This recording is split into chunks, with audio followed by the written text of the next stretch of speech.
aybdor bo'lishmaydi, xato qilishadi. Nimada xato qilishadi bilasizmi? Birinchi bo'lgan hurmatsizlikda shunchaki ko'z yumib xato qilishadi.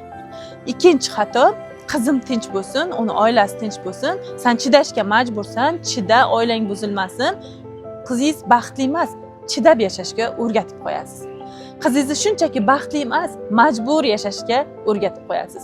Ayollar nima uchun janjal bo'lsa ham, hurmatsizlik bo'lsa ham, ularni tahqirlashsa ham chidab yashab kelishadi?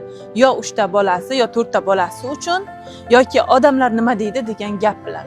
Ikki quda tomonga bitta maslahat.